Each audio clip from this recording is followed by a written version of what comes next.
Love, pauwi na ako. Ito nangyari sa araw ko.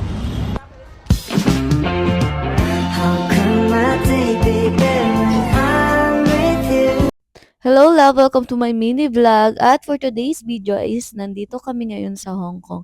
Kasama ko pala yung baby ko mga love. At 5 days and 4 nights kami dito.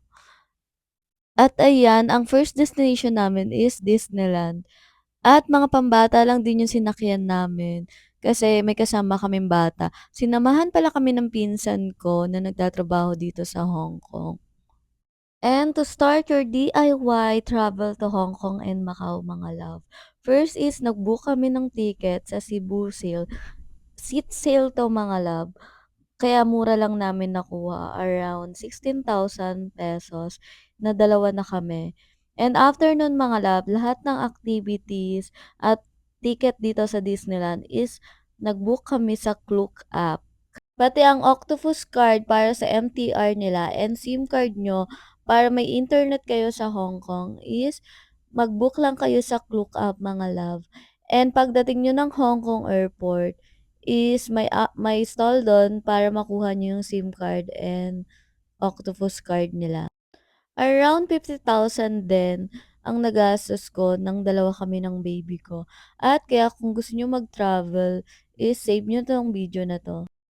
Sobra din saya ng puso ko na nakita ko yung baby ko na sobrang saya at natupad mo na rin yung pangarap mo para sa sarili mo.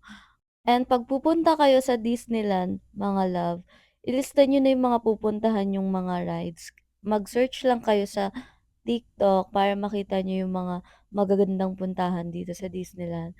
Para hindi rin kayo mahirapan kasi sobrang dami talaga ng rides dito. At hindi nyo may ikot. Kaya pumunta lang din kami sa mga gusto naming puntahan dyan. At ihanda nyo rin yung mga sarili nyong mga love. Kasi sobrang daming lakaran dito sa Disneyland.